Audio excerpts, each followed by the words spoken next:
That is driven by youth and unity.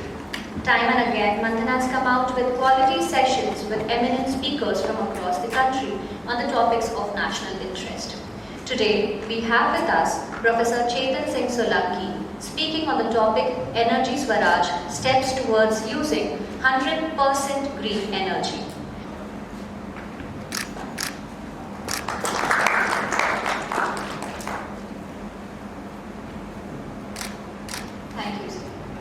Manthan had started its full-time journey with this particular hall, Mimosa itself, and we remember taking a session, Idea of Bharat, in the same place. And today, after a gap due to the Delhi COVID pandemic, we are back again and starting our journey with the same place.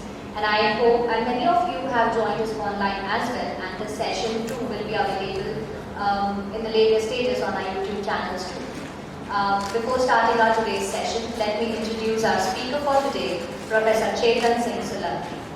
Professor Chetan Singh Solanki एक शिक्षक, वैज्ञानिक, शोधकर्ता और नवप्रवर्तक है, जो वर्तमान में IIT बॉम्बे से अवैतनिक छुट्टी पर थे। उन्होंने 11 साल तक, मतलब 2030 तक, सोलार ऊर्जा बस के माध्यम से एनर्जी स्वराज यात्रा शुरू की है। इस यात्रा में प्रोफेसर सोलंकी ने 11 साल तक घर नहीं जाने और सोलार यात्रा बस में रहने का संकल्प लिया है। गंभीर और भयावह जलवायु परिवर्तन के मद्देनजर इस एनर्जी स्वराज यात्रा को 100% सोलार ऊर्जा को अपनाने की दिशा में जन आंदोलन बनाने के उद्देश्य से बनाया गया है। उन्हें मध्य प्रदेश सरकार द्वारा मध्य प्रदेश के सौर ऊर्जा के ब्रांड एम्बेसडर से सम्मानित किया गया है। प्रोफेसर सोलंकी को times of India, the Hindu और इंडिया टुडे द्वारा सोलार मैन ऑफ इंडिया के नाम से नवाजा गया है। कुछ लोग उन्हें सोलार गांधी भी कहते हैं। प्रोफेसर सोलंकी ने IIT बॉम्बे में प्रमुख सौर परियोजनाओं का नेतृत्व किया है। उन्होंने सोल्स प्रोजेक्ट के माध्यम से 7.5 मिलियन परिवारों में सौर ऊर्जा का उपयोग कर सोलार लैंप डिजाइन कराए। उन्हें कई पुरस्कारों से नवाजा गया है। इन पुरस्कारों में IEEE का $1 लाख का वैश्विक भव्य पुरस्कार, सोल्स परियोजना के लिए प्रधानमंत्री का नवाचार पुरस्कार, ONGC द्वारा सोलार चूल्हा डिजाइन चैलेंज में पहला पुरस्कार, 3 गिनीज वर्ल्ड रिकॉर्ड्स, 2 युवा वैज्ञानिक पुरस्कार, CSIR साइंस एंड टेक्नोलॉजी पुरस्कार, RE स्किलिंग में उत्कृष्टता एवं आउटस्टैंडिंग ग्रीन एक्टिविस्ट शामिल है। प्रोफेसर सोलंकी सौर पाठ्यक्रम के लिए CBSE और AICTE की समिति के अध्यक्ष भी हैं। 8 किताबें लिखी हैं और प्रतिष्ठित अंतर्राष्ट्रीय पत्रिकाओं में 100 से अधिक शोध पत्र प्रकाशित किए गए हैं। उनके नाम पर 4 अमेरिकी पेटेंट भी है। ये सब मैं आपको इसलिए बता रही हूँ ताकि आपको पता रहे कि हमारे स्पीकर से आपको आज क्या घर लेके जाना है। What thoughts you have to take home along when you listen to this outstanding speaker today that the Manthan has called for you. गांधीवादी आदर्शों का पालन करते हुए उन्होंने इस जन आंदोलन का नाम एनर्जी स्वराज रखा है। उनका एनर्जी स्वराज आंदोलन ऊर्जा के उपयोग, ऊर्जा स्थिरता और जलवायु परिवर्तन शमन की दिशा में एक महत्वपूर्ण कदम है। विश्व स्तर पर ऊर्जा स्वराज की स्थापना के लिए उन्होंने एनर्जी स्वराज फाउंडेशन ESF की स्थापना की है। 2019 के दौरान प्रोफेसर सोलंकी ने दुनिया भर में 30 देशों में यात्रा कर सोलार ऊर्जा का संदेश फैलाया है। अपनी चल रही ऊर्जा स्वराज यात्रा में वे पहले ही 15,000 किलोमीटर की यात्रा कर चुके हैं और 6 भारतीय राज्यों में 35,000 से अधिक लोगों को शामिल किया है। इन 11 वर्षों की यात्रा में प्रोफेसर सोलंकी द्वारा 28 भारतीय राज्यों में लगभग 2 लाख किलोमीटर की दूरी तय करने की उम्मीद है, जो देश के 8 से 10 बार पार करेगी। And for all those who wish to see his solar Urja, the bus, it has been kept in the Blind Relief Association premises. and will be available there for tomorrow till 10 p.m. So if you wish to see the bus, how it looks, where is he traveling, in which he is traveling across the states, you all are requested to please go to Blind Relief Association till tomorrow and do get in touch with us if you have to see the bus personally, and just listen to him. And that's all from my side, and I request our speaker for today, Professor Chetan Ji, to please address the gathering and speak on the topic Energy Swaraj, steps towards using 100% green energy. Thank you so much. Shall I speak from here? You can speak from there. If you wish to sit, address. Let me sit. All right. Good evening, everyone. I will not talk if you don't talk. So good evening, everyone. Good evening. Very nice. It's my pleasure to be here in this Manthan event, and I hope the ideas that I am going to throw out to you today,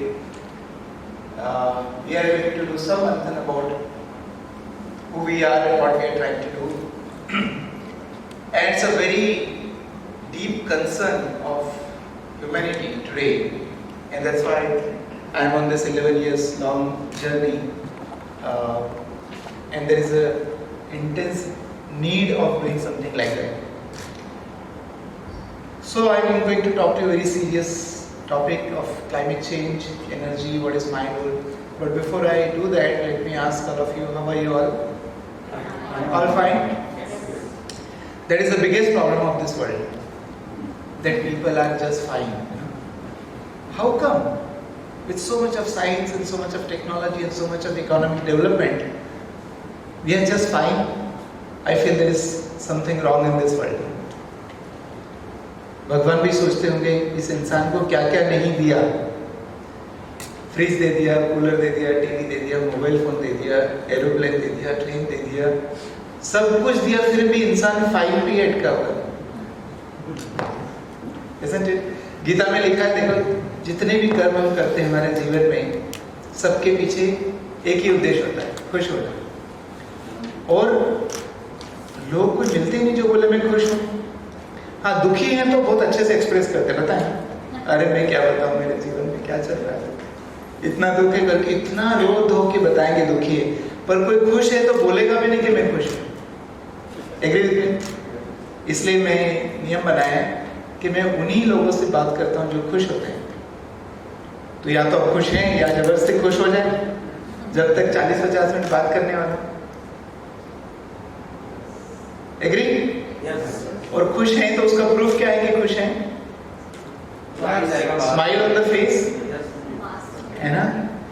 नहीं, smile है तो दिखता है, आंखों से भी दिखता है ना? तो नकली स्माइल होगी तो भी चलेगी, जब तक जीवन में असली मुस्कुराहट नहीं आ जाती तब तक नकली से काम चलाना चाहिए, पर स्माइल जरूर होना चाहिए। So how are you all? Happy? Great. अच्छा, ये लेक्चर के बाद फिर से दुखी होने का मन करे, अभी बहुत खुश हो लिया, फिर से दुखी होना, तो you are free to do that, but at least during the lecture you are forced to be happy, and that is required because we are going to talk about very serious topic, climate change. Let me begin with this note that we, the modern humans of today, are the most evolved species ever existed on this planet. Most.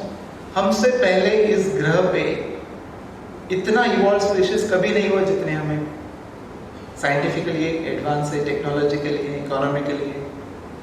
हम चांद पे जा सकते हैं, Mars पे mission भेज सकते हैं। If there is a problem in somebody's heart, we can replace it. At the times of Ramayana and Mahabharata, only few people had vision to see beyond, like Sanjay in Mahabharata, right? अपने युद्ध के अपने कक्ष में बैठ के देख सकते थे युद्ध में क्या चल, मैदान में क्या चल रहा है, परंतु आज हम सबके पास और दूरदृष्टि है, व्हाट्सएप वीडियो कॉल करके देख सकते हैं दुनिया भर में क्या चल रहा है। So we are very evolved species. We are very powerful, so powerful that we can change the direction of life on this planet. And when we are so powerful, Plato said it is important to be philosophical. जब हमारे पास शक्ति होती है तो दर्शन होना जरूरी है। He said every king should be a philosopher, or only philosopher should become a king. So it is important to be philosophical. Without philosophy, we are like headless chickens, बिना गर्दन का मुर्गा. And the unfortunate part of this modern world is that we all are behaving like headless chicken. We are just running and running and running. Which direction, how much, how fast? No idea. किसको भी नहीं पता है। लोगों से पूछो, अच्छा GDP बढ़ना चाहिए, वेरी नाइस, बढ़ना चाहिए, कितनी बढ़ना चाहिए? 5% बढ़ना चाहिए, 7% बढ़ना चाहिए, 10%, 15%, 20%, कितनी? किसी को भी नहीं पता है। प्रधानमंत्री से जाके पूछे, भैया बताओ कितनी बढ़ना चाहिए देश की जीडीपी? हाँ बढ़ना चाहिए, इतना सबको पता है ना? तो गड़बड़ है। So my first philosophical question to all of you, which I already given the hint to how to answer this. How are you? Happy. All right. But is that happening in this world? क्या हो रहा है? Our GDP is increasing like anything. Why do we want to increase GDP? Is a fundamental question. क्यों बढ़ाना है? GDP बढ़ाने से क्या होता है? लोग बोलते हैं GDP बढ़ाने से prosperity बढ़ती है ना? यही होता है, सुख समृद्धि बढ़ती है। I said very nice. Last 20 years से भारत का GDP बढ़ रहा है 5%, 6%, 7%, 8%, 9%. तो जब भारत देश का GDP किसी साल 5% बढ़ता है तो क्या लोगों के चेहरे की मुस्कुराहट भी 5% बढ़ जाती है? हाँ, every year more 5% more smile, 5% more smile, 5% more, ऐसा हो रहा है क्या? No. Is this happening? So GDP is increasing but smile is decreasing. The very same purpose of increasing GDP is to increase prosperity, सुख समृद्धि। ऐसा नहीं हो रहा है तो ऐसा लगता है दुनिया में कुछ तो गड़बड़ है। There is something wrong in this world. और मैं मुंबई में रहा हूँ काफी समय, तो मुंबई भाषा में इसको क्या बोलते हैं पता है? दुनिया में कुछ तो लोचा है।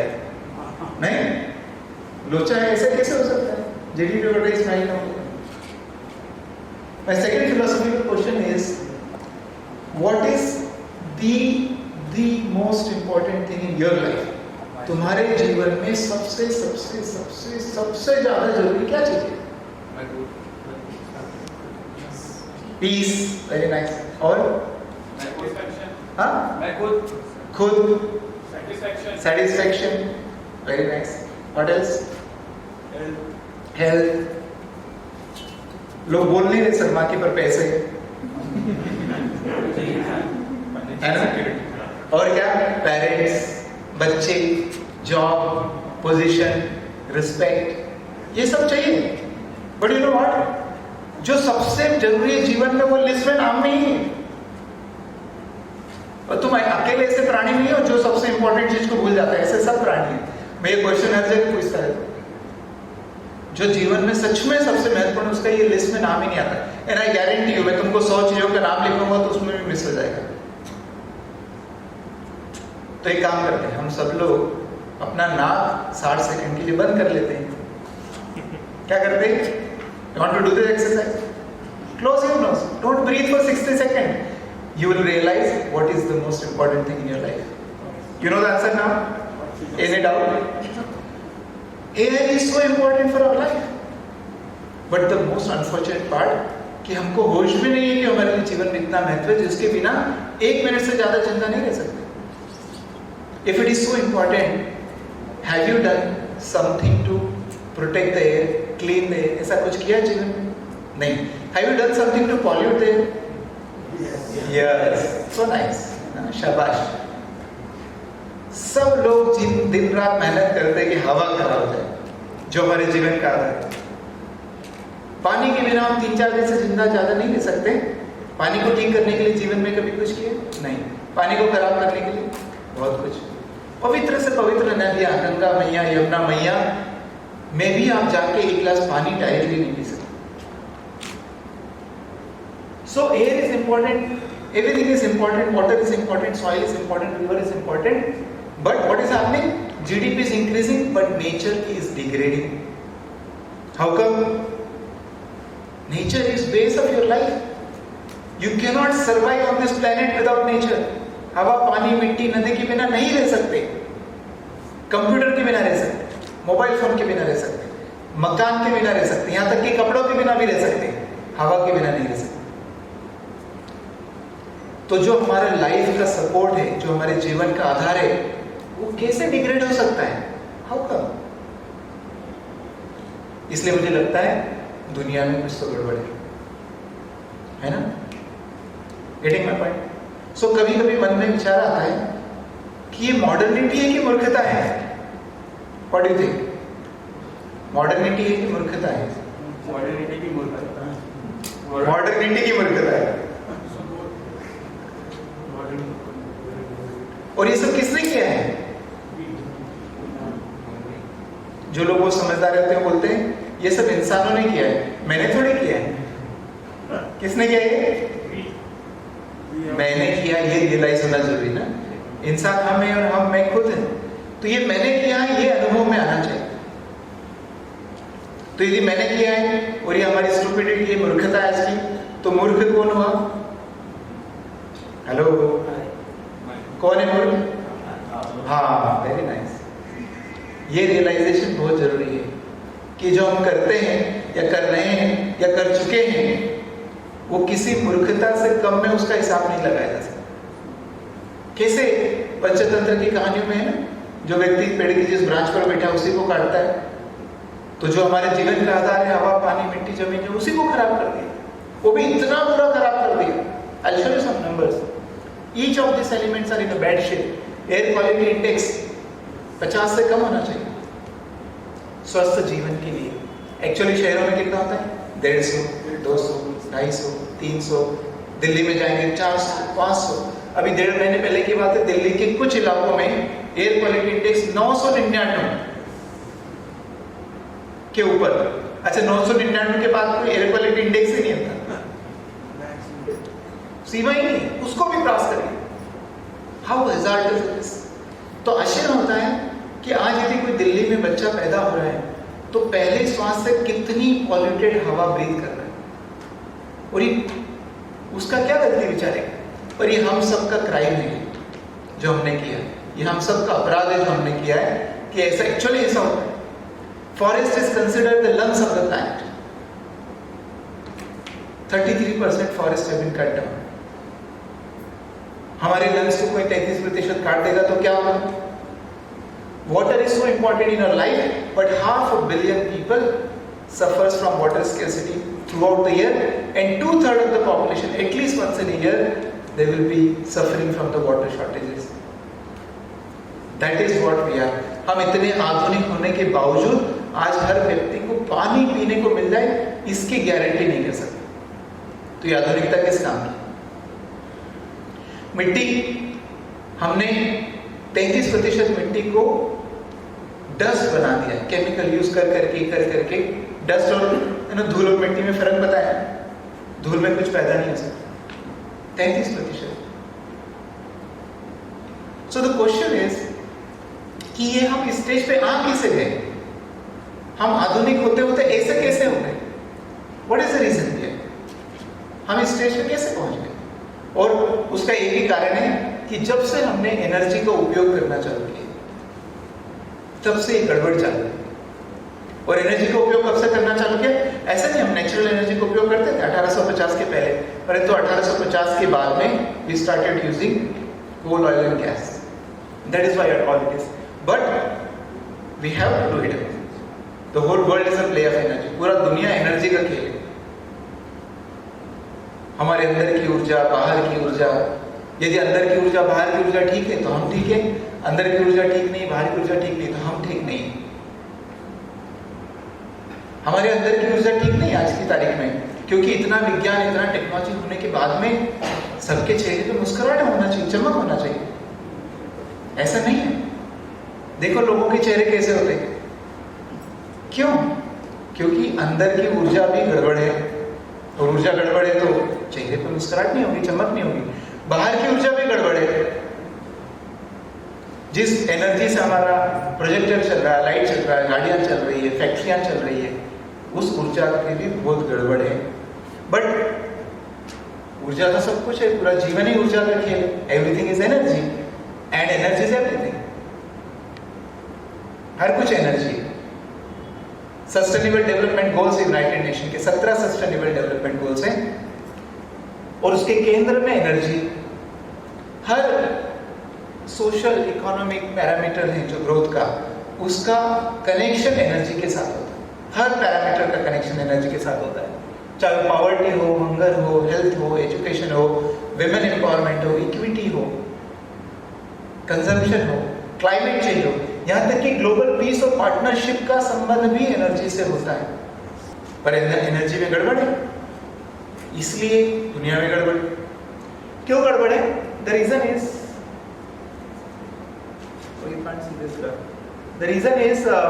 We have started using energy 1850 के पहले जो हमारा एनर्जी का कंजम्पशन होता था मेनली बायोमास से होता था। 1850 में जब से इंडस्ट्रियलाइजेशन चालू, हमने कोयले का उपयोग करना चालू किया। 1900 होते होते कोयले के साथ में क्रूड ऑयल का उपयोग करना चालू किया। 1950 होते होते कोयले के साथ में, क्रूड ऑयल के साथ में गैस का उपयोग करना चालू किया, नेचुरल गैस। और 2020 होते होते इन सब के साथ में solar, wind, biomass, nuclear, hydro, ये सारी एनर्जी का उपयोग करते हैं। Unfortunately something wrong with the slide, but आश्चर्य की बात है कि आज की तारीख में भी 80 से 85% एनर्जी कोल, ऑयल और गैस से आती है, देश में भी और वर्ल्ड में भी। 80 से 85% एनर्जी ये तीनों से आती है। तो प्रॉब्लम क्या है, क्या समस्या है? यदि कोल से आती है, पेट्रोल से आती है, डीजल से आती है, एलपीजी से आती है, तो क्या समस्या है? Is there any problem? समस्या ये है कि ये तीनों फ्यूल कार्बन से बने हैं। सबका जो अणु है वो कार्बन है, और जब हम कार्बन को यूज करते हैं, कहाँ यूज करते हैं? किचन में यूज करते हैं, खाना बनाते हैं, एलपीजी को यूज करते हैं। तो कार्बन को यूज करते हैं तो क्या होता है? ये इक्वेशन होती है, carbon plus oxygen equal to energy plus carbon dioxide. तो कई लोगों को होश नहीं होता, पता नहीं होता कि जब हम खाना बनाते हैं, खाते हैं, तो हम कार्बन डाइऑक्साइड का एमिशन करते हैं। जब हम ट्रेवल करते हैं, पेट्रोल डीजल का उपयोग करते हैं, तो कार्बन डाइऑक्साइड का एमिशन करते हैं। जब हम बिजली का उपयोग करते हैं तो कार्बन डाइऑक्साइड का एमिशन करते हैं। जब हम प्रोडक्ट्स का उपयोग करते हैं, टूथब्रश का उपयोग करते हैं, टूथपेस्ट का उपयोग करते हैं, फर्नीचर का उपयोग करते हैं, कपड़ों का उपयोग करते हैं, तो हम कार्बन डाइऑक्साइड का एमिशन करते हैं। So we are all responsible for this equation, carbon plus oxygen equal to energy plus carbon dioxide. तो हम क्या करते हैं? एनर्जी का तो उपयोग कर लेते हैं, और कार्बन डाइऑक्साइड को क्या करते हैं? क्या करते हैं? रिलीज करते हैं हवा में। क्यों?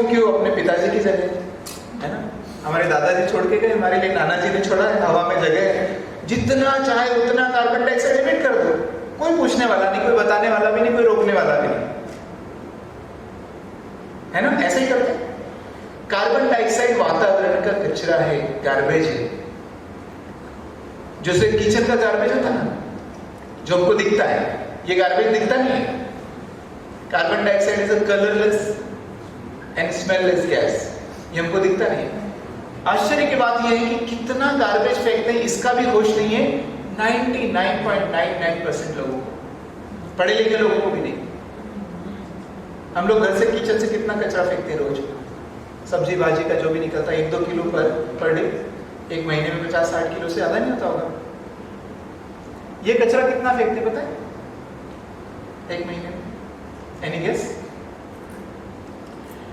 एवरेज मिडिल क्लास फैमिली एक महीने में 400 से 600 किलोग्राम कार्बन डाइऑक्साइड प्रति मंथ हर महीने फेंकती है,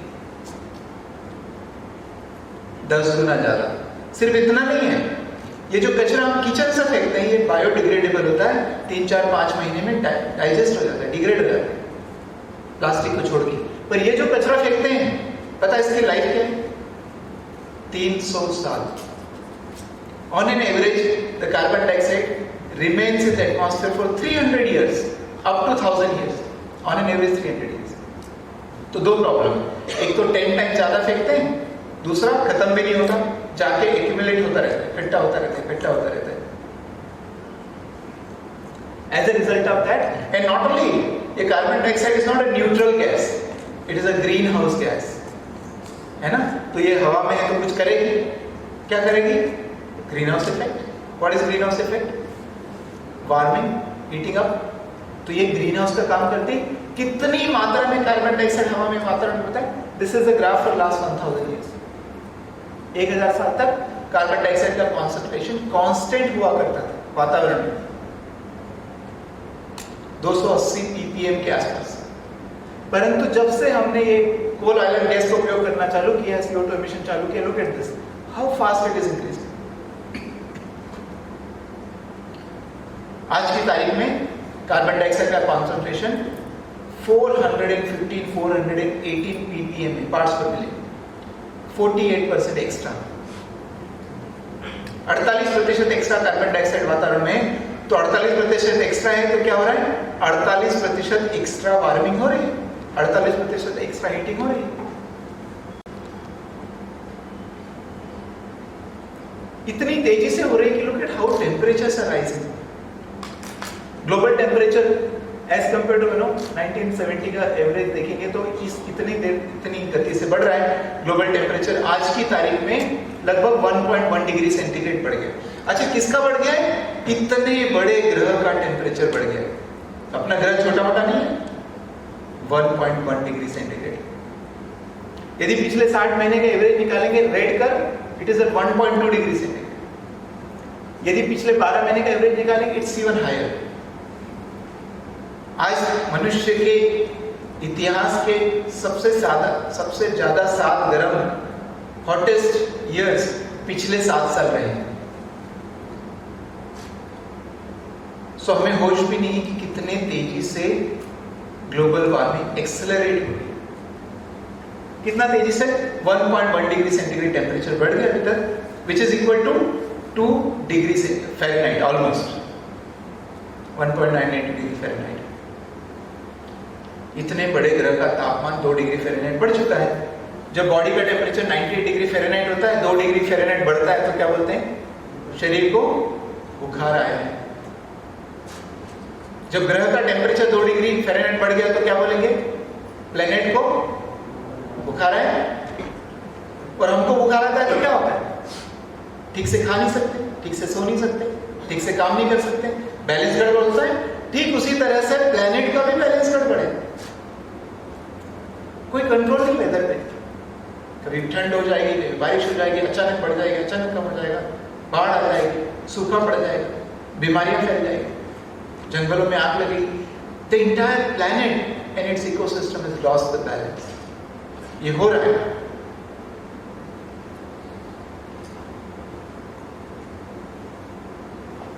floods very common this days. क्यों फ्लड्स होते हैं? क्योंकि टेम्परेचर बढ़ गया है, ये ऑपरेशन पानी का बढ़ गया, तो क्लाउड फॉर्मेशन बढ़ गया। तो क्लाउड फॉर्मेशन के कारण कहीं तो प्रेसिपिटेट होना है, कहीं तो गिरना है। कहाँ गिरना है? बैलेंस नहीं तो कभी भी गिर जाए, कहीं भी गिर जाए। तो दुनिया भर में बाढ़ है every day, almost every day. We are not aware because इतनी बड़ी धरती हमको पता नहीं, पर बड़े बड़े जगह में, ऑस्ट्रेलिया में फ्लड्स, चाइना में फ्लड्स, जापान में फ्लड्स, यूरोप में फ्लड्स, अमेरिका में फ्लड्स, ब्राजील में फ्लड्स, अफ्रीका में फ्लड्स, इंडिया में फ्लड्स, एवरी डे। और तो डेजर्ट में फ्लड, सऊदी अरेबिया में फ्लड्स आती है, डेजर्ट में फ्लड्स। वेकअप, हम किस स्थिति में पहुंच चुके हैं? जंगलों में आग लग गई, टेम्परेचर्स बढ़ गए, ड्राइनेस बढ़ गई कई जगह, तो जंगलों में आग लगती। अमेजन फॉरेस्ट फायर हम सबने सुना होगा, परंतु उसके बाद Australian forest fire, California, Greece, Italy, Turkey, Russia में अभी latest 17 million hectares forest got burn. 17 million hectare, billions of animals और इंसेक्ट मर जाते, जिंदा मर जाते। ऐसा मत सोचना कि मुझे क्या फर्क पड़ता है, बहुत फर्क पड़ता है। जाने अनजाने हम उस इकोसिस्टम के हिस्सा हैं। ऐसा माना जाता है कि यदि दुनिया भर के सारे जीव जंतु और इंसेक्ट को मार दिया जाए तो मनुष्य का जीवन 3 महीने के अंदर खत्म हो जाएगा। सो ये सब होता है तो हमें फर्क पड़ता है। Indirectly we are paying for it, we are getting affected. इतना टेम्परेचर बढ़ गया, ice is melting, north pole, south pole. North pole पे जो आइस हुआ करता था, आर्कटिक पोल पे ऑलमोस्ट 7.5 मिलियन स्क्वायर किलोमीटर होता था, जो कि घट के 3.5 से 4 मिलियन स्क्वायर किलोमीटर पे आ गया। एंटार्क्टिक साउथ पोल से एक बर्फ का टुकड़ा, बहुत बड़ा बर्फ, आइसबर्ग, 6000 स्क्वायर किलोमीटर का टुकड़ा टूटा था, उसका नाम था A68। साइंटिस्ट का मानना था कि 10 साल में पिघल के जीरो हो जाएगा, इन रियलिटी 3 से 4 साल में पिघल के जीरो हो गया। So the climate change is accelerating and effects are more than what was anticipated. We have to wake up. ये पानी बर्फ का पिघल के कहाँ जाता है? सी लेवल में, सी में जाता है। समुद्र का लेवल, हमारा समुद्र छोटा मोटा तालाब नहीं है, अथाह समुद्र बोलते हैं। अथाह समुद्र का पानी का लेवल भी बढ़ रहा है। कितना पता है? 3.3 मिलीमीटर पर ईयर। 3.3 मिलीमीटर। क्या लगता है? देखिए, this is the world's fastest sinking city, Jakarta, Indonesia की कैपिटल। ऐसा लगता है कि अब डूबने ही वाली है, पर एक्चुअल में ऐसा हो रहा है। इंडोनेशियन गवर्नमेंट ने $35 बिलियन खर्च करके कैपिटल सिटी को शिफ्ट करने का प्लान बनाया। Sea level is rising like anything. Bangladesh में largest reason for migration is sea level rise. Many places of coastal area, this is the problem. Heat waves are coming. अच्छा, ये सब इसलिए हो रहा है क्योंकि टेम्परेचर 1.1 डिग्री सेंटीग्रेड बढ़ गया। सो जस्ट 1.1 डिग्री सेंटीग्रेड के कारण पूरी दुनिया में इतनी उथल पुथल है। Just 1.1 degree centigrade. Heat waves हो गई। कनाडा का जब नाम लेते हैं तो आइस और स्नोफॉल ध्यान में आता है, परंतु वहां के एक शहर का तापमान 49.6 डिग्री सेंटीग्रेड। कनाडा जैसे economically advance, scientifically advance country अपने सिटीजन्स को मरने से बचा नहीं पाया। 950 लोग हीट के कारण, गर्मी के कारण मरे थे कनाडा में। दुनिया भर में तूफान ज्यादा है, साइक्लोन ज्यादा है, टाइफून ज्यादा है। पहले कभी कभी सुनते थे, अभी वेस्टर्न कोस्ट पे पिछले साल 3 तूफान है। कुल मिला के जस्ट 1.1 डिग्री सेंटीग्रेड के कारण पूरी दुनिया का बैलेंस गड़बड़ हो गया है। ये सब किसने किया है? ये सब किसने किया है? हमने नहीं, मेरा कॉन्ट्रीब्यूशन। मैंने। किसने किया है सर? मैंने किया है। तो हम बोलते हैं ना तो छूट जाते हैं प्रॉब्लम से कि नहीं, सब लोग है ना, हम नहीं। किसने किया? मैंने किया। यही है बात ध्यान रखने की जरूरत है।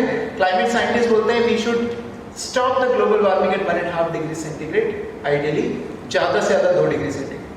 1.5 डिग्री सेंटीग्रेड पे ग्लोबल वार्मिंग को बढ़ने से रोकना चाहिए। ज्यादा से ज्यादा 2 डिग्री सेंटीग्रेड। ऐसा क्यों करना चाहिए?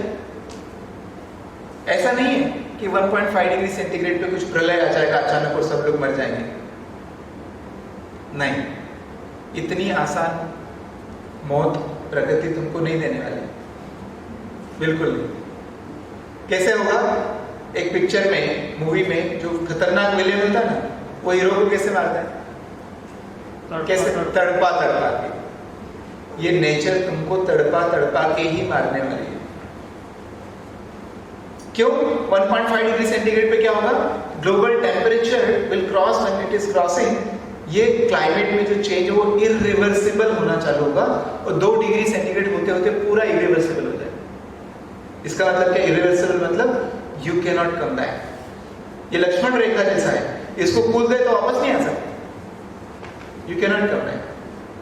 भले ही पूरी दुनिया 2 डिग्री सेंटीग्रेड क्रॉस होने के बाद डिसाइड करे कि चलो आज से हम सब लोग सिर्फ लंगोट पहन के जिएंगे, कोई पेट्रोल नहीं, कोई डीजल नहीं, कुछ नहीं करेंगे, सिर्फ भजन करेंगे, फिर भी क्लाइमेट चेंज को रिवर्स नहीं किया जा सकता।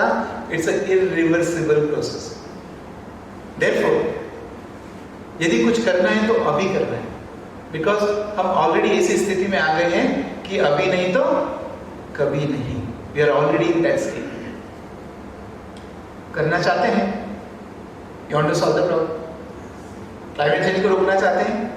Hello, good. तो कुछ करना चाहिए, है ना? क्या करना चाहिए? अच्छा, बिफोर वी डू दैट, क्या करना चाहिए? पहले ये देख ले कितना समय बाकी है। 1.5 डिग्री सेंटीग्रेड तापमान जाने में कितना समय बाकी है? Very important. It depends on हमारा कितना कार्बन बजट है। What is, there is a concept called carbon budget. कितना हम और कार्बन डाइऑक्साइड हवा में छोड़ सकते हैं। ये किस पर डिपेंड करता है? जितनी कार्बन डाइऑक्साइड हवा में है उसका ग्लोबल टेम्परेचर के साथ में लीनियर कोरिलेशनशिप, मोर और लेस लीनियर है। तो कितना कार्बन डाइऑक्साइड छोड़ सकते हैं इसका अनुमान लगा सकते हैं। हमारे पास 1.5 डिग्री सेंटीग्रेड के लिए 270 बिलियन टन इतना कार्बन डाइऑक्साइड छोड़ सकते हैं, और 2 डिग्री सेंटीग्रेड के लिए 1050 बिलियन टन, है ना, इतना छोड़ सकते हैं। Looks like a very big number. 270 billion ton बहुत है, आराम से छोड़ सकते हैं। बट तुमको शॉक लगेगा ये पता करके कि हम एक्चुअल में हर सेकंड इतना कार्बन डाइऑक्साइड छोड़ते हैं। कितना? Can you read this number? कितना ये?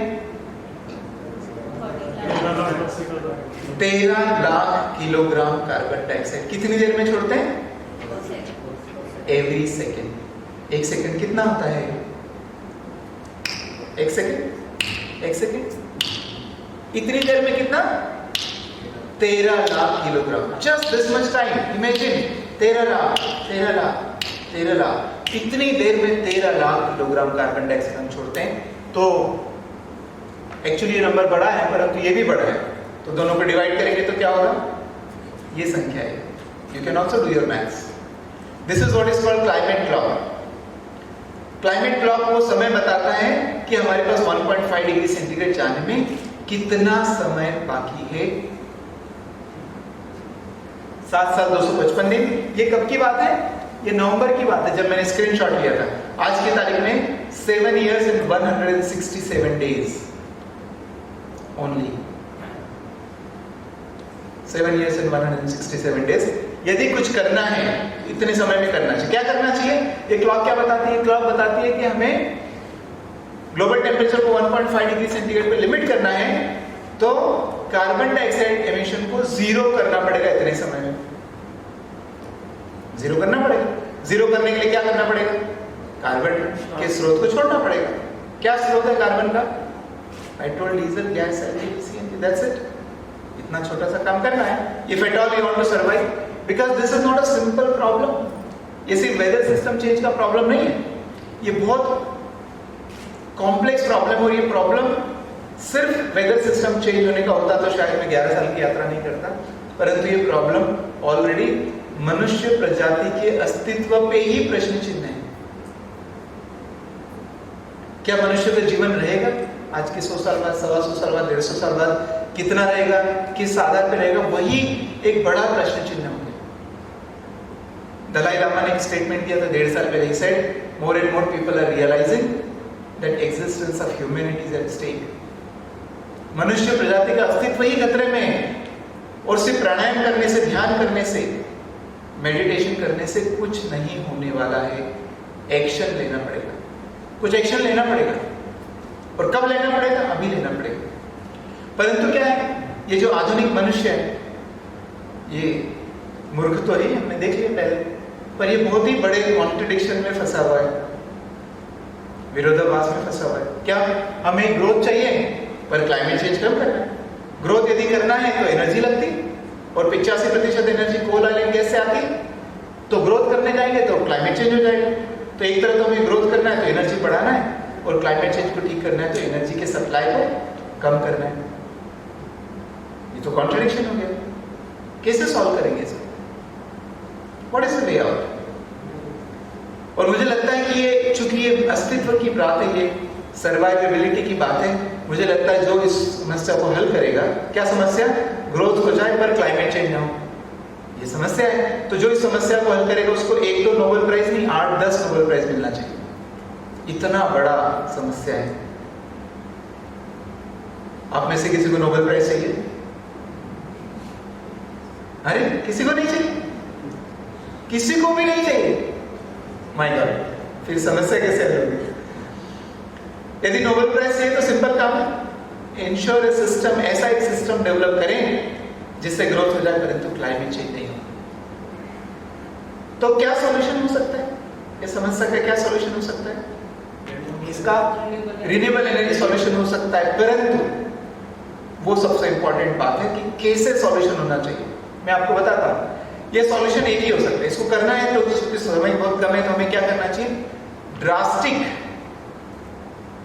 चेंज की जरूरत है, और इमीडिएट चेंज होना चाहिए। यदि हमें रिन्यूएबल पे भी जाना है तो कैसे जाना चाहिए? दो कंडीशन पूरी करना चाहिए। यदि हमें क्लाइमेट चेंज को रोकने के लिए कुछ करना है तो क्या करना चाहिए? ये दो कंडीशन पूरी होना चाहिए। पहला, तुम्हारा जो प्रयास है वो ड्रास्टिक होना चाहिए, और दूसरा इमीडिएट होना चाहिए। ये किसने कहा? IPCC, inter governmental panel on climate change. we need a drastic and immediate change in energy use pattern. दुर्भाग्य की बात है कि 99% लोग क्लाइमेट चेंज इतना गंभीर समस्या है ये समझते नहीं है।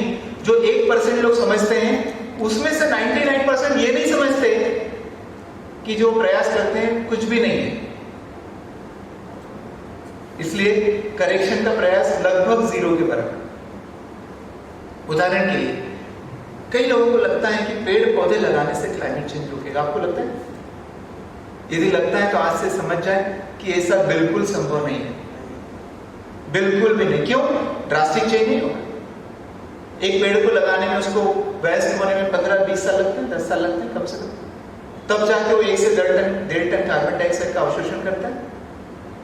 तो यदि हम रोज भी पेड़ लगाएंगे तो इतना समय नहीं है, इसलिए पेड़ लगाने से क्लाइमेट चेंज नहीं रुक सकता। ये बात समझ लेना चाहिए। हाँ, पेड़ लगाना हमारे जीवन के लिए बहुत जरूरी है, पर्यावरण के लिए बहुत जरूरी है, बैलेंस के लिए बहुत जरूरी है, परंतु उससे क्लाइमेट चेंज रुकेगा ये मानना गलत है। तो फिर लोग क्या करते हैं? बहुत सारे ऐसे कंजर्वेशन, एनर्जी कंजर्वेशन के क्लब और ये सब चलते रहते हैं, छोटे छोटे काम करते हैं। क्या करते हैं? हमें एनर्जी कंजर्व करना चाहिए। क्या करना चाहिए? You know what is the classic example of energy conservation? Most classic example, brush करते समय नल बंद कर देना चाहिए, है ना? और ऐसा करने से लोगों को लगता है कि वहां बहुत बड़ा काम कर लिया, शाबाश। और क्या? दाढ़ी बनाते समय नल बंद कर देना चाहिए, जब रूम में नहीं हो तो लाइट बंद कर देना चाहिए। These are nothing। हाँ, कुछ तो है, जीरो नहीं है, बट एक्चुअली जो क्लाइमेट चेंज हो गया है, हो चुका है, उसको सॉल्व करने के संदर्भ में कुछ भी नहीं है, ये रियलाइज करने की जरूरत है। पहला काम, जब तक तुम्हें प्रॉब्लम ठीक से समझ में नहीं आएगी तब तक ठीक से सॉल्यूशन निकल नहीं सकता है। तो जो भी करेंगे ये दो कंडीशन सेटिस्फाई करना चाहिए। क्या? ड्रास्टिक बदलाव और इमीडिएट बदलाव। ऐसा नहीं किया तो जो हम करेंगे वो सिर्फ फील गुड फैक्टर है, अच्छा लगेगा, मन को अच्छा कर रहे हैं, परंतु पर्यावरण को कुछ फर्क नहीं पड़ेगा। और एक्चुअल में वैसा ही हो रहा है। देखो पिछले 25 साल क्या प्रयास नहीं हुए। क्योटो प्रोटोकॉल 1998, उसके बाद से कॉप मीटिंग हो रही, हर साल होती, बड़े बड़े नेता अटेंड करते हैं। पेरिस एग्रीमेंट वो इतना फेमस, इतना सक्सेसफुल माना गया 2015 में पेरिस एग्रीमेंट। और पेरिस एग्रीमेंट क्या था? 2030 तक कार्बन डाइऑक्साइड एमिशन को सब लोग लगभग आधा कर देंगे। तो मुझे लगा था कि 2016 में कार्बन डाइऑक्साइड एमिशन कम हो जाएगा, 17 में और कम हो जाएगा, 18 में और कम हो जाएगा। ऐसा हुआ क्या? नहीं। क्या हुआ? कार्बन डाइऑक्साइड एमिशन और बढ़ते जा रहा है।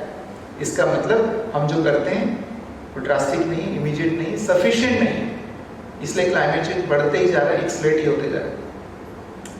Drastic and immediate change. The next question is what is drastic and what is immediate? तो मुझे लगता है जैसे आप लोगों ने कहा सोलर एनर्जी पे स्विच होना चाहिए। कैसे स्विच होना चाहिए? बिजली कनेक्शन छोड़ के हम सबको अपना बिजली कनेक्शन सरेंडर कर देना चाहिए और फिर सोलर एनर्जी पे जाना चाहिए 100%, तब जाके वो ड्रास्टिक होगा। ऐसा कब करना चाहिए? सेकंड कंडीशन कब करना चाहिए? इमीडिएटली। बात समझ में आ रही सबको? आ रही है? Yes, very nice. तो आज सब लोग घर पे जाएंगे तो एमएससीबी को अपना प्रेम पत्र लिखेंगे सब लोग। डियर एमएससीबी, आपकी सेवाओं के लिए बहुत धन्यवाद, आज हमारी आंखें खुल गई। आज से आपकी सेवा की जरूरत नहीं, हम अपनी बिजली खुद बनाएंगे। And let me tell you, this is not our choice. मतलब ये हमारी पसंद नापसंद का सवाल नहीं, ये हमारा कंपल्शन है, हमारी जरूरत है। ऐसा नहीं करेंगे, आई गारंटी, मैं लिख के दे सकता हूं, क्लाइमेट चेंज को रोक नहीं सकते। परंतु सोलर एनर्जी या रिन्यूएबल एनर्जी पे स्विच होने के पहले भी कुछ फंडामेंटल नियम है जो हमारे जीने के नियम, अस्तित्व के नियम, उसका पालन करना जरूरी है। वरना आज का आधुनिक मनुष्य क्या करता है पता है? एक समस्या हल करता है और दूसरी नहीं खड़ी करता है।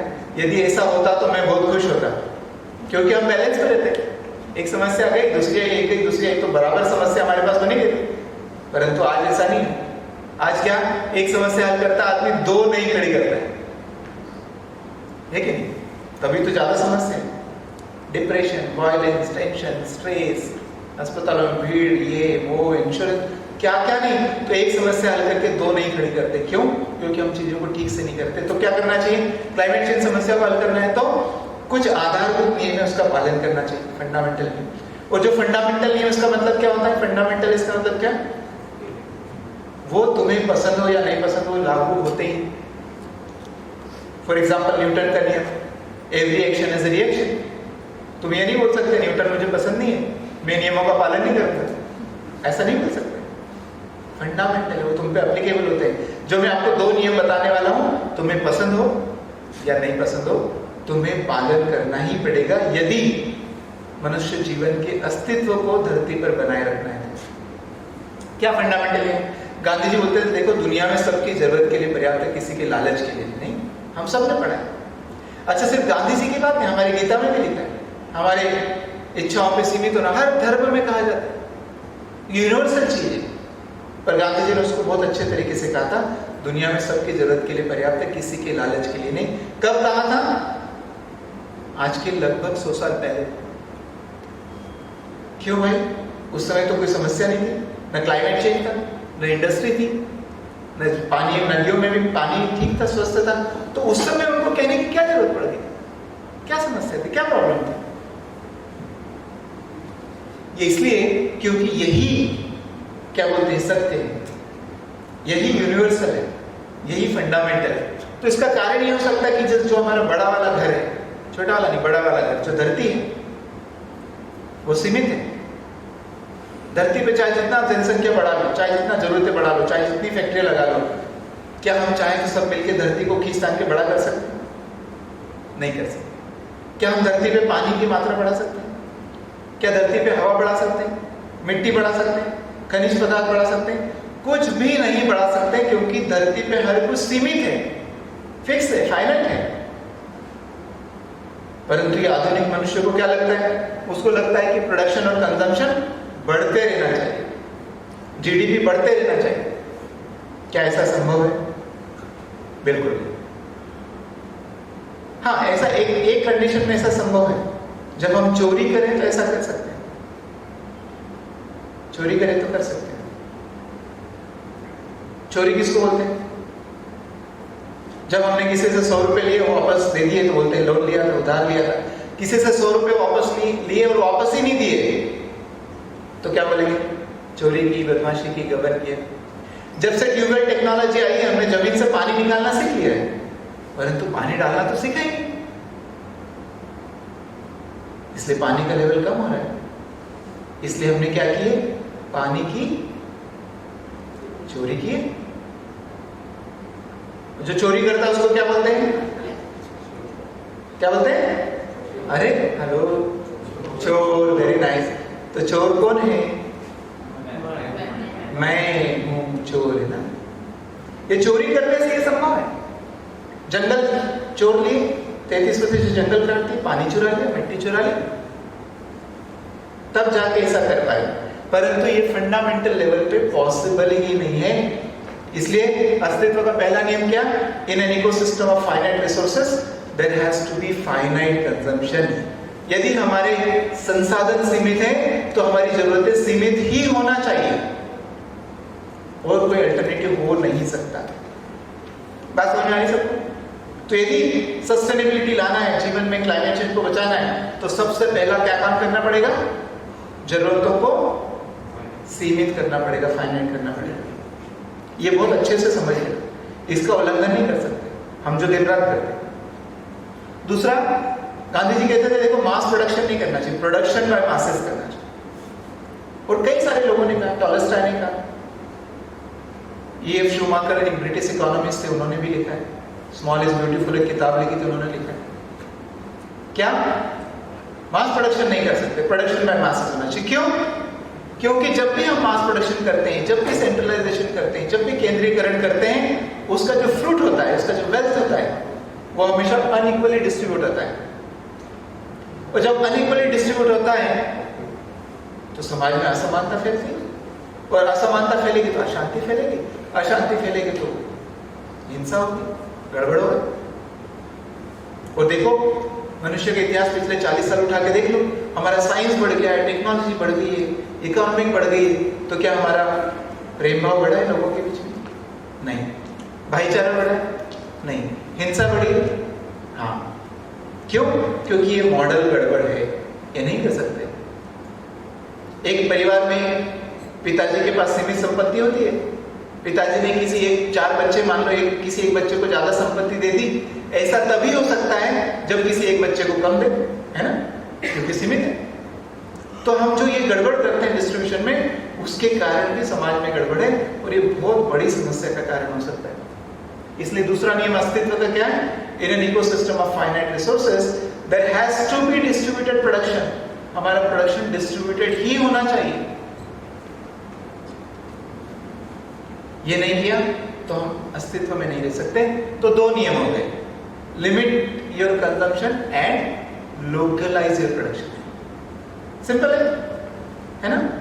क्या करना चाहिए? हमारी जरूरतों को सीमित करना चाहिए, और सीमित जरूरतों को लोकली प्रोड्यूस करना चाहिए। तो ये कहां लागू होता है? हर क्षेत्र में जो हम कंज्यूम करते हैं वहां लागू होता है। पानी हमें पीना है तो कैसा करना चाहिए? पानी का उपयोग करना है तो क्या करना चाहिए? पहला नियम क्या? पानी की जरूरत को सीमित करो, वेस्ट मत करो। दूसरा नियम क्या? पानी कहां से आना चाहिए? लोकल आना चाहिए। रेन वाटर हार्वेस्टिंग करो, लोकल रिचार्ज करो।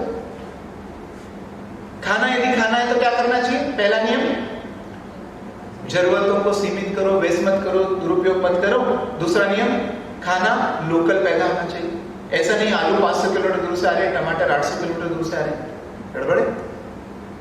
कपड़े यदि पहनना है तो क्या करना चाहिए? जरूरतों को सीमित करो। ऐसा नहीं कि पूरी अलमारी भरी हुई है, कुछ कपड़ों का बेचारों का तो साल भर में एक बार भी नंबर नहीं आता, रास्ता ही देखते रहते हमारे मालिक मुझे कब पहनेगा। ऐसा होता है? होता है। तो जरूरतें सीमित करना चाहिए। और कपड़े कहां पहनना चाहिए? लोकल जो बने वो पहनना चाहिए।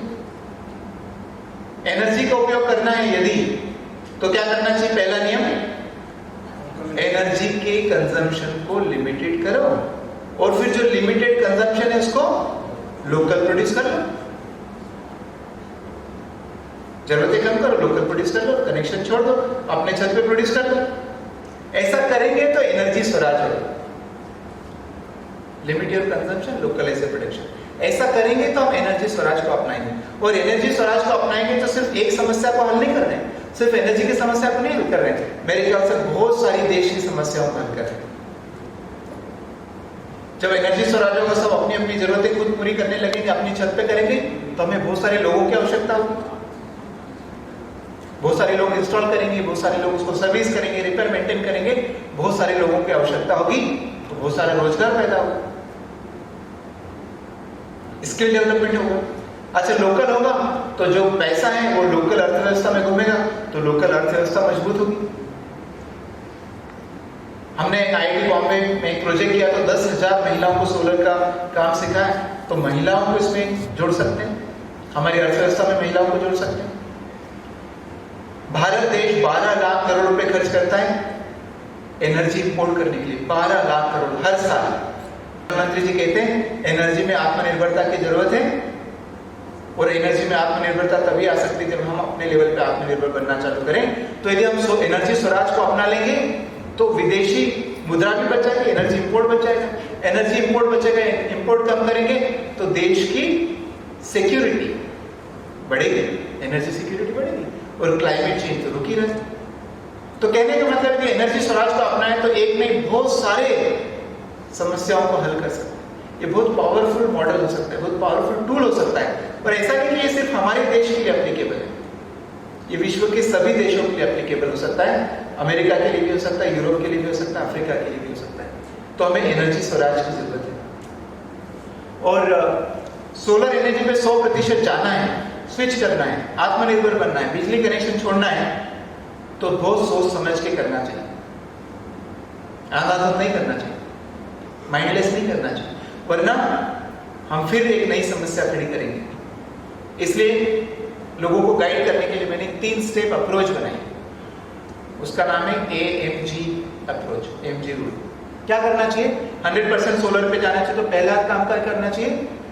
एनर्जी की जरूरत को अवॉइड करना चाहिए, भले ही वो सोलर एनर्जी क्यों ना। Avoid the use of energy as much as possible even if it is solar energy. Solar ऊर्जा को भी मत उपयोग करो। क्यों? क्योंकि दुनिया में ऐसा कोई मैन्युफैक्चरिंग नहीं है जिसका साइड इफेक्ट ना हो। Absolutely nothing. ऐसा कुछ हो ही नहीं सकता जिसका साइड इफेक्ट ना हो। हाँ, उसका साइड इफेक्ट कम हो सकता है, परंतु जीरो नहीं हो सकता। कम हो सकता है, जीरो नहीं हो सकता। तो सोलर एनर्जी को यूज करना है तो हमें सिलिकॉन बनाना पड़ता है। सिलिकॉन को मेल्ट करने के लिए बहुत एनर्जी लगती है, फिर उसको प्यूरिफाई करके सिलिकॉन क्रिस्टल बनाते हैं, फिर इससे सेल बनाते हैं, फिर उससे मॉड्यूल बनाते हैं। मॉड्यूल बनाने के लिए कांच लगता है, एल्यूमिनियम की फ्रेम लगती है, फिर उसके पीछे जंक्शन बॉक्स लगता है, केबल लगता है, तब जाके मॉड्यूल तैयार होता है। मॉड्यूल तैयार हो गया तो स्ट्रक्चर लगता है लोहे का। मॉड्यूल खड़ा हो गया तो उसको इलेक्ट्रॉनिक्स लगता है, स्टोरेज के लिए बैटरी लगती है। इतना सारा तामझाम करते हैं तब जाके हम सोलर एनर्जी को उपयोग कर सकते हैं। ये सब करने में बहुत एनर्जी लगती है, बहुत केमिकल्स लगते हैं, एनवायरनमेंट में बहुत डैमेज होता है। इसलिए सबसे बढ़िया तरीका क्या है? सोलर एनर्जी का उपयोग भी मत करो, कुछ मत करो। ये सबसे बढ़िया काम है लाइफ में। क्या करो? कुछ मत करो, है ना। सबसे बढ़िया आनंद जीवन में कब आता है? जब हम गहन मेडिटेशन करते हो, ध्यान करते हो। और ध्यान में क्या करते हैं? कुछ नहीं करते। इसलिए जीवन में सबसे बढ़िया काम क्या है? कुछ मत करो। वैसे भी कुछ कर करके हमने कितना गड़बड़ किया दुनिया में, देखो।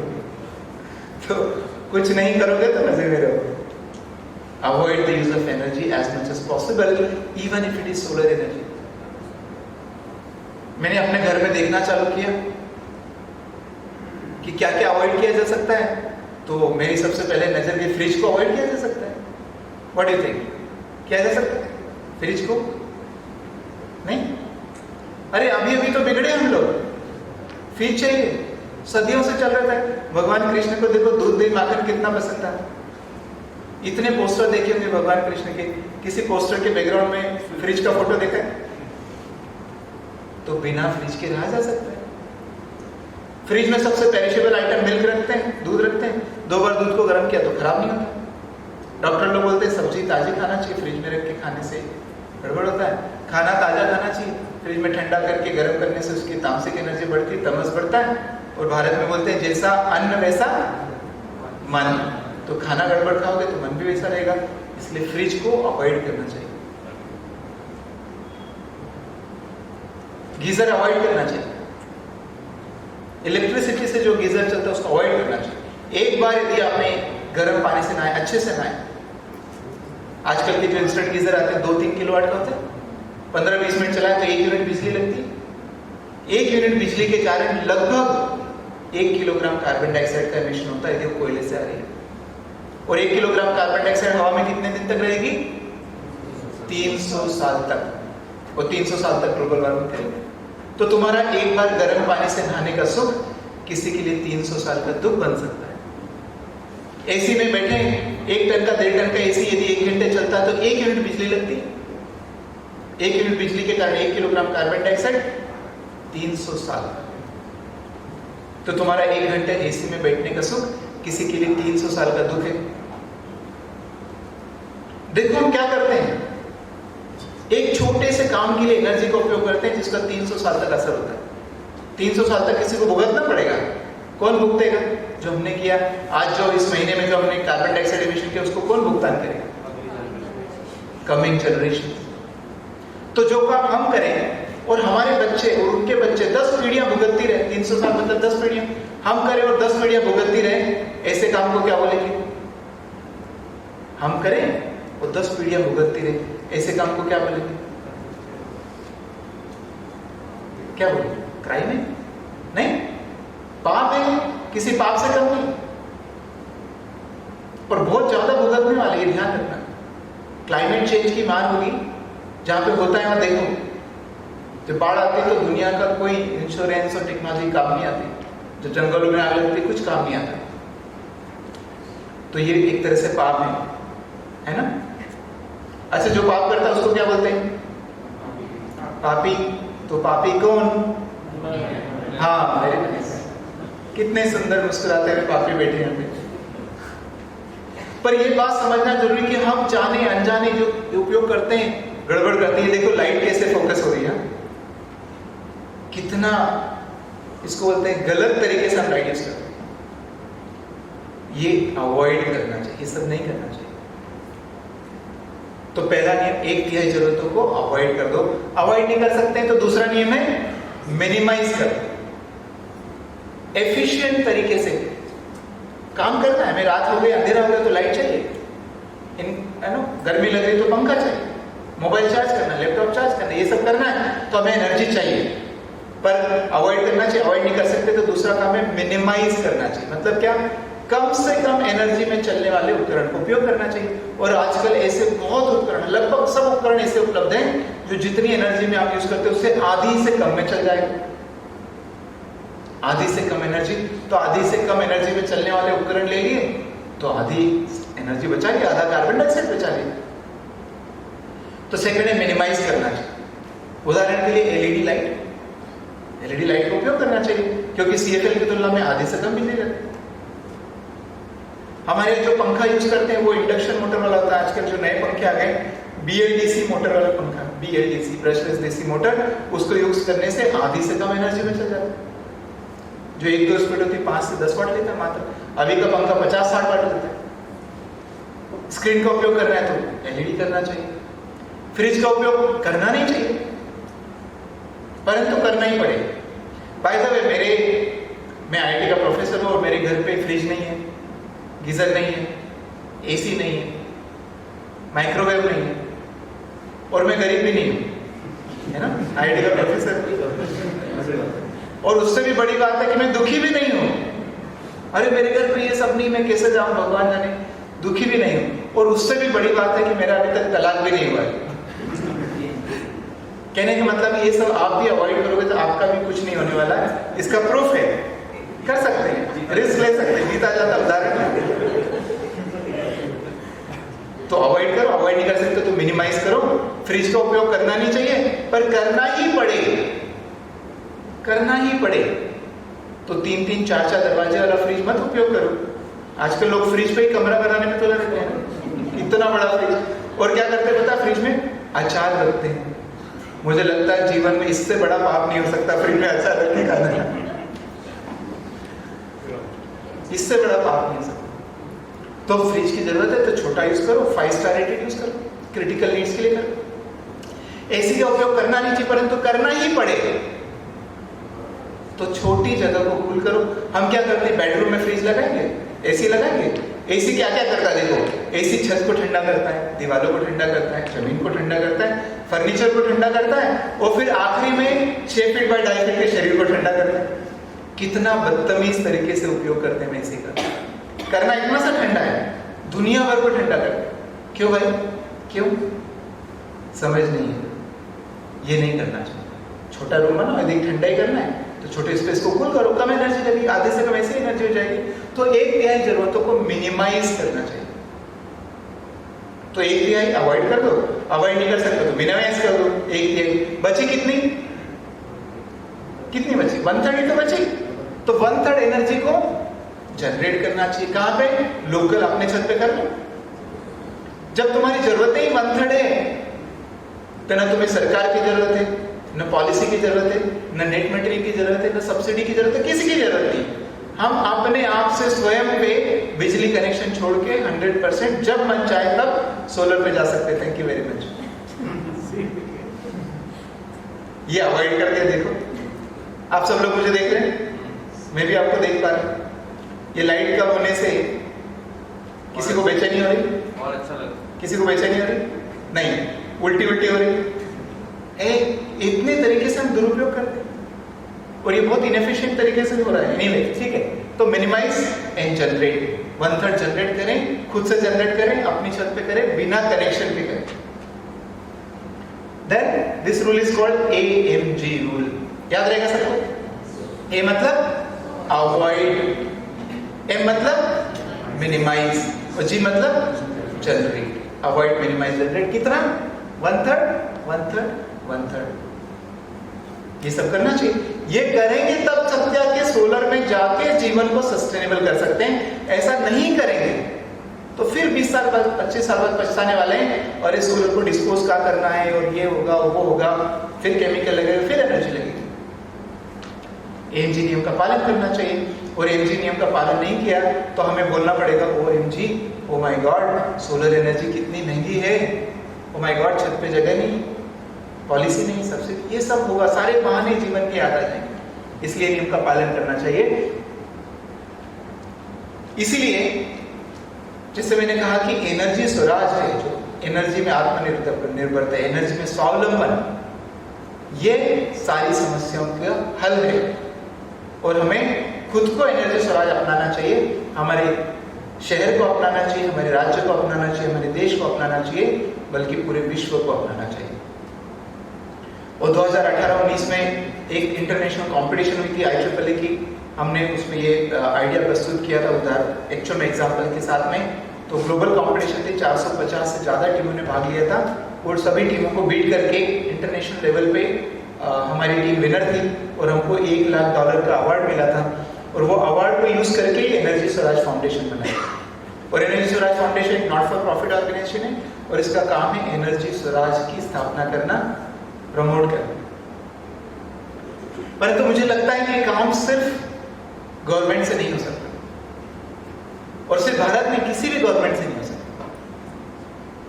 विश्व भर में सरकारें बहुत कम समय के लिए आती, 4-5 साल के लिए इलेक्शन होता है, कम समय होता है, और संसाधन भी सीमित होते हैं, इसलिए मात्र सरकारों के प्रयासों से ये काम नहीं हो सकता। इसलिए मुझे लगा कि मैं कुछ करना चाहिए, और ये सोच के ही मैंने 11 साल का संकल्प लिया कि मैं 11 साल तक घर नहीं जाऊंगा, और बिना घर जाए ये बस में थे के करोड़ों लोगों तक जाके ये चेतना लाने की जरूरत है कि बहुत बड़ी गड़बड़ हो चुकी है, हम सब ने किया है गड़बड़, उसको ठीक करने की जरूरत है। और एक्चुअली ये बस नहीं है, मेरा घर है, यहाँ पर हम बस ला नहीं सके, पर ये इसमें सोने की जगह है, खाना बनाने की जगह है, काम करने के लिए वॉशरूम है, ट्रेनिंग रूम है, छोटा सा मंदिर है, लाइब्रेरी है, गार्डन है, सारी सुविधाएं बस के अंदर है, और ये सब सोलर पैनल पे चलते हैं, जो बस के अंदर के रिक्वायरमेंट सब सोलर से होती है। तो एक एनर्जी स्वराज में जन आंदोलन की जरूरत है। जैसे मैंने कहा, सिर्फ मेरे प्रयास से या सिर्फ सरकारों के प्रयास से नहीं होगा, हम सबको इसमें भाग लेना पड़ेगा, क्योंकि हम सब ने मिलकर जलवायु को बिगाड़ा है। हर उस व्यक्ति ने जिसने एनर्जी का उपयोग किया, उसने जलवायु को बिगाड़ा है, इसलिए हम सबको ठीक करना पड़ेगा। एक एनर्जी स्वराज आंदोलन होना चाहिए, जिसमें लोगों को इस बात में गर्व हो कहने में कि मेरे घर में बिजली कनेक्शन नहीं, इसमें गर्व होना चाहिए, प्राइड होना चाहिए, मेरे घर में कनेक्शन नहीं। इस बात में गर्व होना चाहिए कहने में कि मैं पॉल्यूशन का हिस्सेदार नहीं हूं, मैं सॉल्यूशन का हिस्सेदार हूं। इस बात में गर्व होना चाहिए कि मेरे घर के आगे झंडा लगे, हमारे परिसर के आगे झंडा लगे, जो ये बताए कि इस परिसर के कारण, इस घर के कारण कार्बन डाइऑक्साइड का एमिशन नहीं होता। तब जाके ये एक जन आंदोलन में परिवर्तित होगा। और मुझे ऐसा लगता है कि यदि ये जन आंदोलन नहीं बना, यदि हम सब ने इसमें भाग नहीं लिया, तो दुनिया का कोई भी साइंस और टेक्नोलॉजी क्लाइमेट चेंज को होने से रोक नहीं सकता। तो ये हमारा चॉइस नहीं, हमारा कंपल्सन है कि हमें ऐसा करना चाहिए, और इंडिविजुअल और इंस्टीट्यूशन इसमें बहुत बड़ा रोल अदा कर सकते हैं।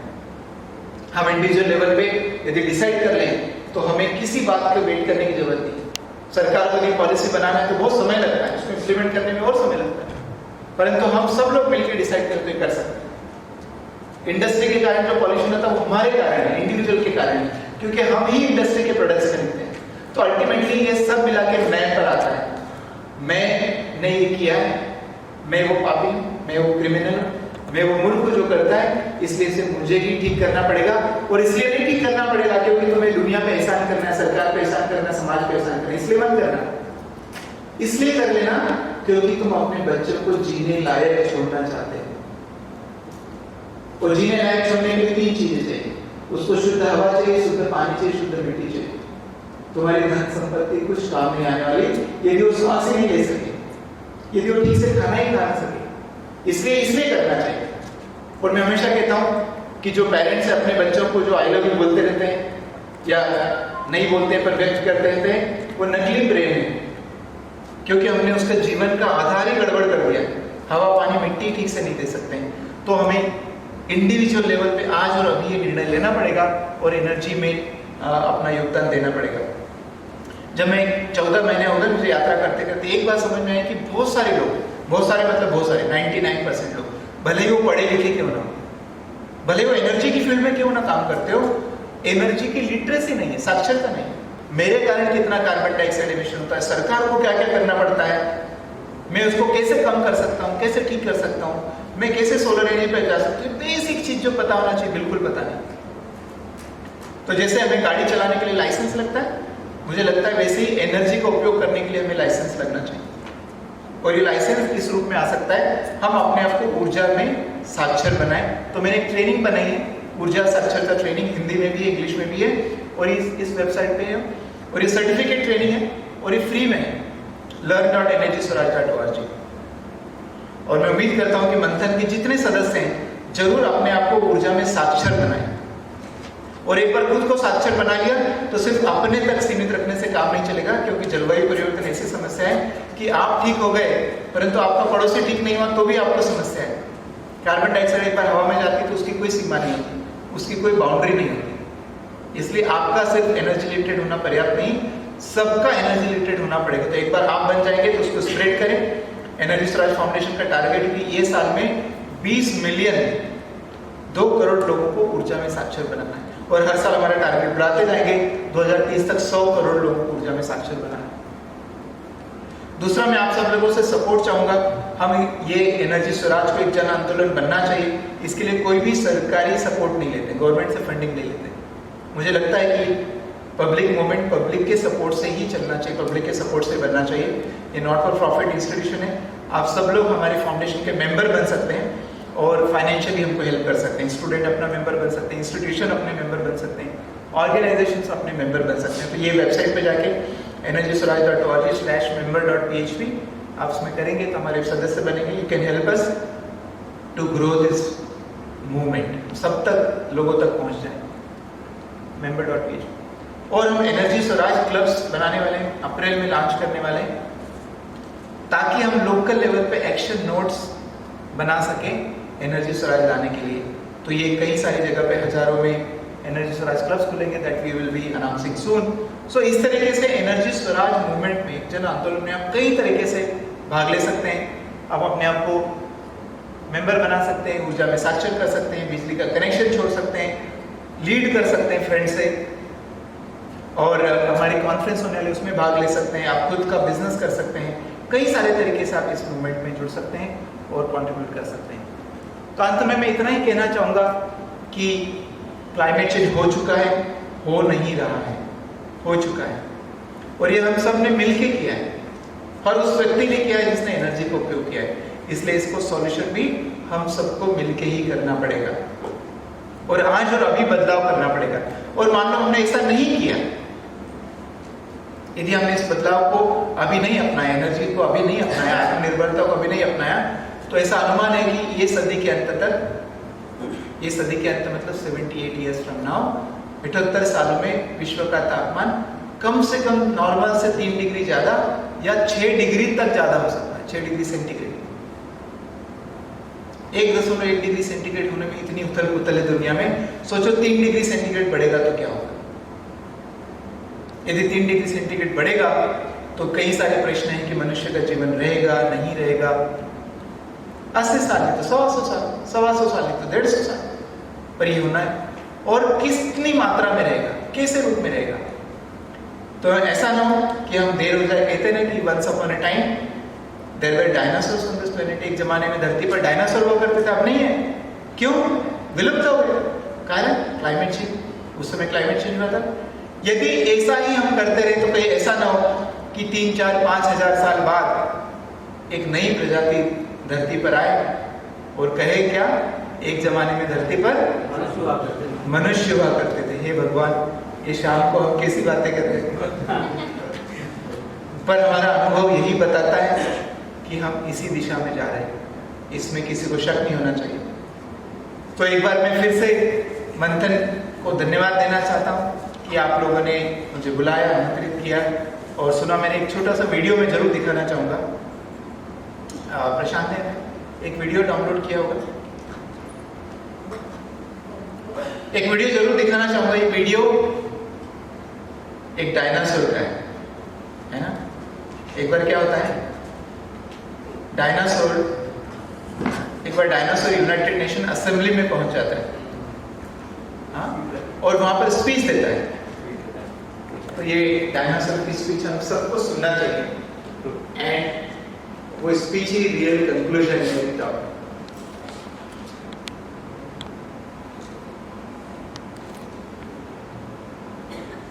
उत्तर कर लेते हैं, हाँ, then we'll see.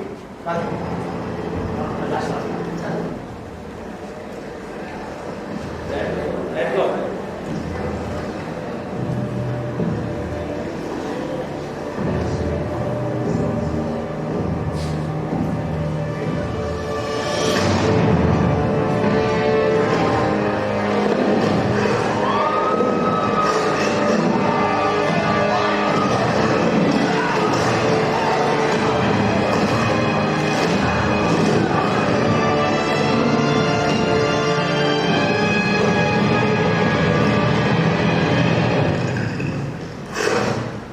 You okay? You need a minute? Cool.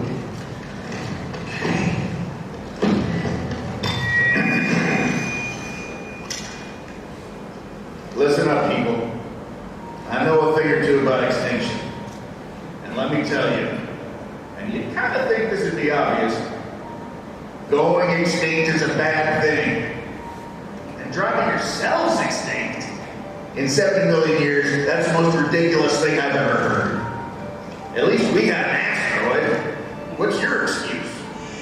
You're headed for a climate disaster, and yet every year governments spend hundreds of billions of public funds on fossil fuel subsidies. Imagine if we had spent hundreds of billions per year subsidizing giant meteors. That's what you're doing right now. Think of all the other things you could do with that money. Around the world, people are living in poverty. Don't you think helping them would make more sense than, I don't know, paying for the demise of your entire species? Let me think real for a second. You've got a huge opportunity right now. As you rebuild your economies and bounce back from this pandemic, this is humanity's big chance. So here's my wild idea. Don't choose extinction. Save your species before it's too late. It's time for you humans to stop making excuses and start making changes. Thank you.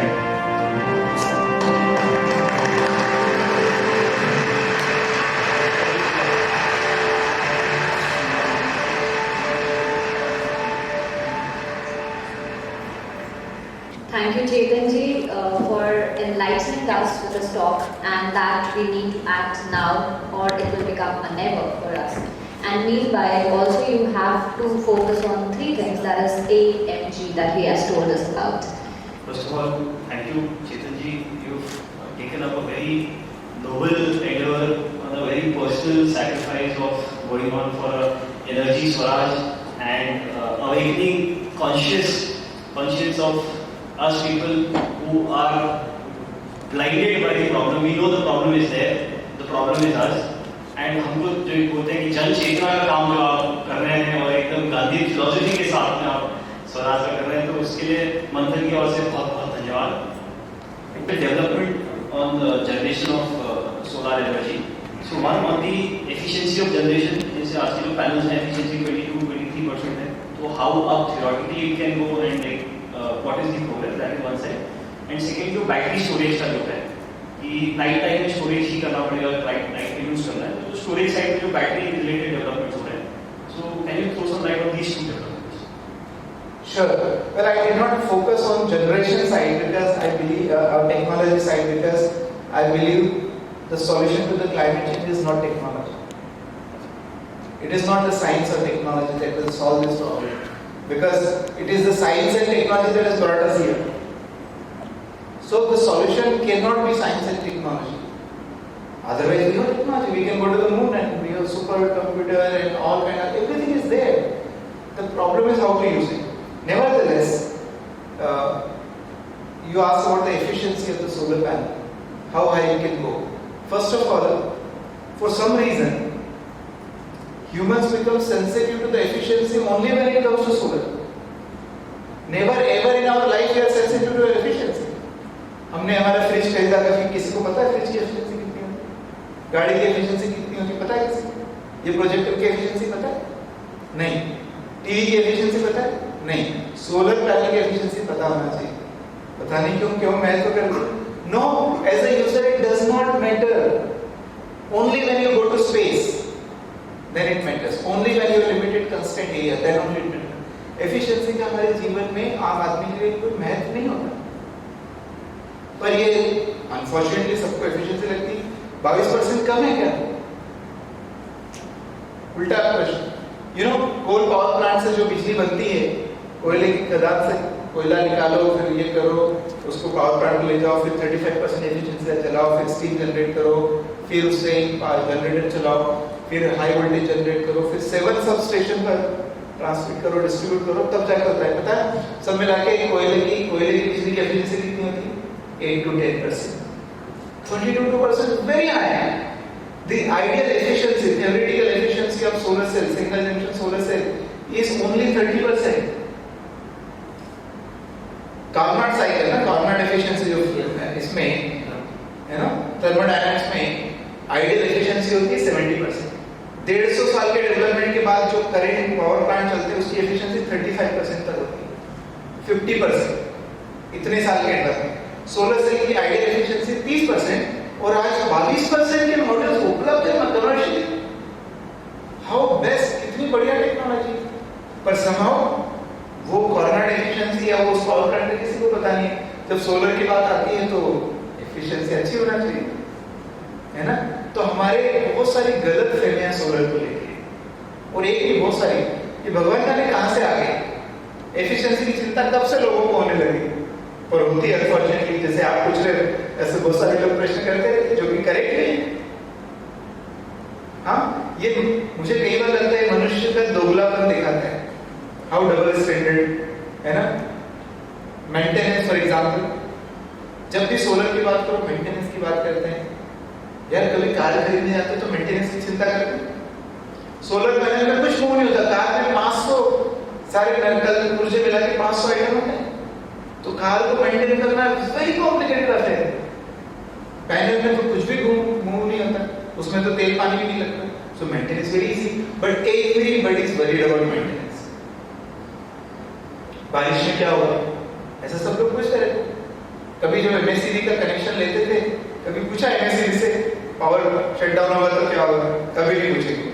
Her solar वाले से पूछेंगे बारिश में क्या होगा। तो कहने का मतलब है कि बहुत सारी गलत फहमियां हैं जो कि मैटर नहीं करती, but unfortunately that becomes a constraint. तो सोलर एनर्जी, इसलिए मैं कहता हूं हमारी चॉइस नहीं है, हमारी जरूरत है। हमको जैसा है वैसा अपनाना पड़ेगा। Technology is very advance and there are hundreds of examples when people are using solar energy efficiently. मेरी बस फॉर एग्जांपल, छत पर पैनल है, बारिश निकल गई, ठंड निकल गई, पूरे सीजन निकल गए, हमें कोई दिक्कत नहीं। तो आप ठीक से यूज करोगे तो कर पाओगे। So these are not the parameters of concern for आम आदमी। तो यूजर्स के लिए पैरामीटर, हाँ, साइंटिस्ट के लिए इंपॉर्टेंट एफिशिएंसी कितनी है ना, मटेरियल कहाँ से आता है, स्टेबिलिटी कितनी, वो सारा उसके लिए इंपॉर्टेंट। यूजर्स के लिए बहुत ज्यादा मायने नहीं रखता। Thank you, Rohan ji. After a long time, because of this COVID-19 threats, we assembled, we asked for a quick physical meeting, and we were really fortunate कि Professor Solanki was with us to grace this occasion. बहुत ही important climate change से related sir ने आज deliberate किया है, जो perhaps I mean on behalf of Manthan team, let me accept कि climate change का ये जो topic था, we have been operating for last 4 years, but हम लोगों ने भी इतना seriously नहीं लिया था, and thankfully Professor Solanki is in Nagpur, and that's why we were able to take this topic. So it's been a outrightly mind-blowing and eye-opener for me in person, and I'm sure कि most of people who are present here. Sir, मैं आपको एक बताना चाहता हूँ कि the kind of audience we have is they are research people, they are professors, and they are entrepreneurs, and they are students. So I'm sure कि the takeaways which we are taking today with this session is जो एक मंत्र दिया है sir ने AMG का, वो I'm sure कि आप सब लोगों को पता होगा, avoid, minimize and generate का. That is something which I have loved personally, and sir, let me assure you कि from the Manthan's 4 एटलीस्ट ये जो पूरा इलेक्ट्रिसिटी का कंजम्पशन और जो भी पॉसिबल हमारे फोरम से है वो हम डेफिनेटली करेंगे। एंड एक और जो सर ने जो सही पॉइंट बताया हुआ है कि follow the fundamental laws of existence. I think we should really stick to the basics. Consumption अपना कंट्रोल करना ही चाहिए डेफिनेटली। एंड एक सर ने एक और इम्पोर्टेंट चीज जो बताई है कि technology cannot be a solution for answer to this particular problem which we are facing।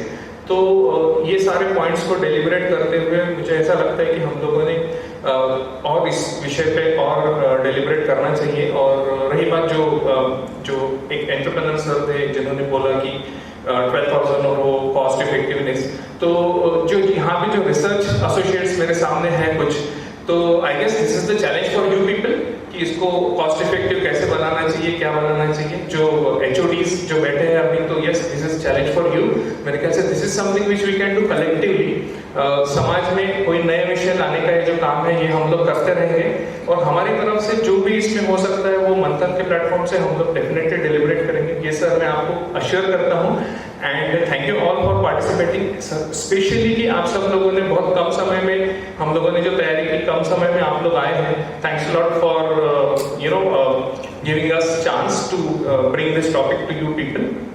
हमारे सोशल मीडिया हैंडल्स में आप लोग हमारे साथ कनेक्ट रह सकते हैं। We are on Telegram channel. हम लोग किसी को बॉदर नहीं करते except the programme details. So you can join our Telegram channel. You can connect to us with all our social media handles. And thanks one and all. And ऐसे कहते हुए sir सबसे इम्पोर्टेंट एंड लास्टली मैं आपको thanks बोलता हूँ कि you really gave us this time and सबसे कम समय में आपने हमको हाँ बोल दिया, तो that is also our, we are really honoured for that. And with this I conclude the vote of thanks and I request all to join for the राष्ट्रगान। जन गण मन जन गण मन अधि जय जय जय।